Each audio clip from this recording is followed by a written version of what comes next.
ঐক্যমতের জন্য, জাতিগত ঐক্যমত গঠনের জন্য আবারও ডাক দিয়েছে কয়েকজন মিলে, বলা যায় অনেকেই। এর মধ্যে মাহফুজ আলম সবার আগে দিয়েছে। এটাই হলো সবচেয়ে মাহফুজ আলমের ভুল। মাহফুজ আলম জাতির কাছে নিজের অবস্থান বুঝতে পারেনি। মাহফুজ আলমের এখন তো গ্রহণযোগ্যতা নেই, অতীতেও কখনো ছিল না। অতীতে বলতে বিপ্লবের পরে মাহফুজ আলমকে যখন মাস্টার মাইন্ড বলে সবাই, তখনও মাহফুজ আলমের এমন গ্রহণযোগ্য ছিল না। আর এখন তো নাই। সে পুরো জাতি, ধর্ম, বিশ্বাস এসবের বিরুদ্ধে অবস্থান নিয়ে নিজেকে জাতে উঠাতে চেয়েছিল, অর্থাৎ নিজেকে একটু প্রথম আলো লেভেলে নিতে চেয়েছিল, নিজেকে একটু ভারত ঘরানার নিতে চেয়েছিল। আসলে এটা বেজাত। যাই হোক, ওর কত ব্যাপারে আর না বলি, বিরক্তিকর, সময় অপচয়। তারপরেও মানুষ শুনুক তার ডাক, মানুষ শুনুক। এরপরে হাসনাত আবদুল্লাহ জাতীয় ঐক্যের ডাক দিয়েছেন, সার্জিস আলম জাতীয় ঐক্যের ডাক দিয়েছে, জামায়াতের আমির। কিন্তু বিএনপি এ ব্যাপারে জাতীয় ঐক্যের কোনো ডাক দেয়নি। ছাত্র আন্দোলন ক্ষেত্র তাদের তেমন কোনো নৈতিক ভূমিকা ছিল না, বা ফিজিক্যাল ভূমিকাও ছিল না। নৈতিক হয়তো থাকতে পারে। আশ্চর্য ব্যাপার, কঠিন এই পরিস্থিতিতে ওয়াকারের এই অপেশাদার আচরণের পরেও, উদ্ধতপূর্ণ আচরণের পরেও বিএনপি কোনো মন্তব্য দেয়নি। জামায়াতের আমির মন্তব্য দিয়েছেন, তবে জামায়াতের আমির না দিলেই ভালো হতো। এরা নিজের মর্যাদা হারায়, কেউ দাম দেয় না। জামায়াতের নেতাদেরকে জামায়াতের লোকরাই বেশি দাম দেয়। জামায়াতের নেতৃত্বের মধ্যে এমন কোনো সর্বমহলে গ্রহণযোগ্য লোক গড়ে ওঠেনি যাকে সবাই মান্য করে বা গ্রহণ করে। যেটা নিজামীদের ছিল, কামারুজ্জামানের ছিল, শহীদ আলী হাসান মোহাম্মদ মুজাহিদের ছিল, শহীদ প্রফেসর গোলাম আজমের ছিল। এটা অন্যদের মধ্যে নাই। এদের ক্রেডিবিলিটি আপনি যাই বলেন না কেন, নাইলে এই যে এত সুন্দর পরিবেশ ছিল গত 7-8 মাস, এই পরিবেশকে তারা কাজেই লাগাতে পারে নাই। তারা আসিল হালকা সুবিধা নেওয়ার ধান্দায়। মিডিয়ার একজন তাকে ফার্ম দিছে, সে ভাবছে এরা তো আমার ভক্ত। কোনো পত্রিকার সম্পাদক আয়সা বলছে আওয়ামী লীগের কারণে আপনাদের পক্ষে লিখতে পারি নাই, সে তো ভাবছে আমার পক্ষ হাত বুলাই দিচ্ছে। অথর্ব, আমি তাকে ব্যক্তিগতভাবে, তারা আমার ট্রাস্ট, আমার না, সাধারণ মানুষের আস্থা নির্ভরের প্রতীক হতে পারে নাই। তারা ঐক্যের ডাক দিলে আর মানুষ কি শুনবে? আর তাদেরকে আবার পাত্তা দিবে না কয়দিন পরে। মাহফুজ দেখা গেছে, মাহফুজ বলবে যে জামাতের বিচার হওয়া উচিত। ঠিক আছে, মাহফুজ আসলে একটু টাইপের ঢিলা। এটা আবার জামাতের জামায়াতের লোকরাই একমাত্র সংগঠন, এটা আমি দেখছি। সংগঠনটা ভালোবাসে, ঠিক আছে, কিন্তু আত্মীয়তার সম্পর্কের জন্য তারা সংগঠনকে বিসর্জন দিয়ে দেয় আশ্চর্যজনকভাবে।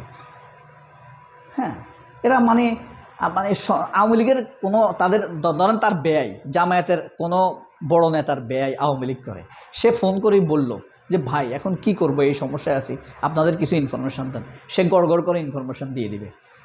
আবার গৌরব করে বলবে আমার এক আত্মীয় আছে আওয়ামী লীগের অমুক নেতা। ট্রুলি এরকম করে তারা, আমি বাস্তবতা থেকে বলছি। এরা এইভাবে এই যে 5-7 বছর পরে আবার তাদের উপরে যে অত্যাচার নেমে আসবে, তাদের উপরে না, শুধু ইসলামিক মানুষের উপর অত্যাচার নেমে আসবে। আবার ধরেন একটা বিপ্লব হবে, আবার জামাতের আমির আয়সা বলবে আমরা ক্ষমা করে দিলাম। তাহলে এদের উপর আস্থা রাখবে? সুবিচার, ন্যায় বিচার প্রতিষ্ঠা করো তুমি। জামায়াতের আমির, জামায়াতের নেতারা একটা বার ন্যায় বিচার প্রতিষ্ঠার কথা বলে নাই। ফ্যাসিবাদ বলে 2-1টা বক্তব্য দিয়েছে। ন্যায় বিচার যে একটা দেশের জন্য 1 নম্বরে দরকার, নৈতিকতা, ন্যায় বিচার, এই কথা আমি বলতে শুনি নাই। বিএনপি কোনো মন্তব্য দেয় নাই। এটি হলো সবচেয়ে দুঃখজনক এবং হৃদয় বিদারক বিষয়। এখন কথা হলো, ঐক্যের ডাক যে দিল সার্জিস আলম, হাসনাত আবদুল্লাহটাই সবচাইতে অ্যাকসেপ্টেবল মনে হয়েছে আমার কাছে। কারণ হাসনাত আবদুল্লাহ বিপরীত ধর্মী বক্তব্য কমে দিছে, তার দোষ নেই তা না, সেও কিছু ভুল ত্রুটিপূর্ণ বক্তব্য দিয়েছে অতীতে, নিজের ওয়েট বুঝতে পারে নাই তো। কিন্তু দেখেন সার্জিস আলমও উল্টাপাল্টা বক্তব্য ভালোই দিয়েছে, কিন্তু হাসনাতের বক্তব্যটা সবার কাছে অ্যাকসেপ্টেড হয়েছে, আমার কাছে মনে হয়েছে। বেশি নিজেদেরকে গণতন্ত্র মনা দেখাতে গিয়েছে মাহফুজ আলম, মানে আমি প্রথম আলোকে বোঝাতে চেয়েছে আমি তোমাদের ঘরানারই লোক।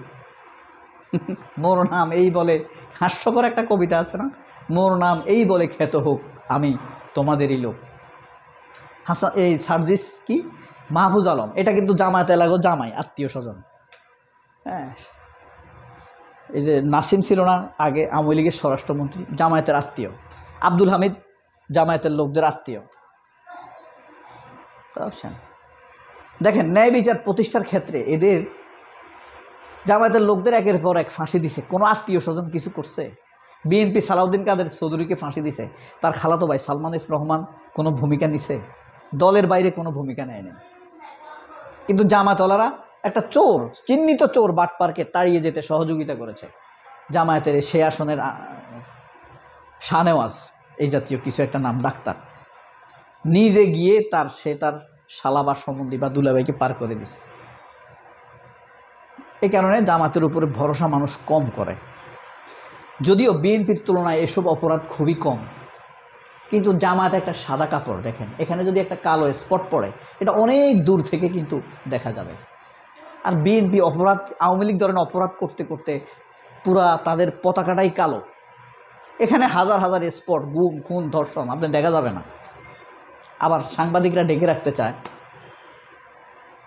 আর বিএনপি অপরাধ করতে করতে তারা এখন আপনার মানে খয়েরি হয়ে গেছে, কিছুদিনের মধ্যে কালো হয়ে যাবে। এটা ক্ষমতায় গেলেই কালো হয়ে যাবে।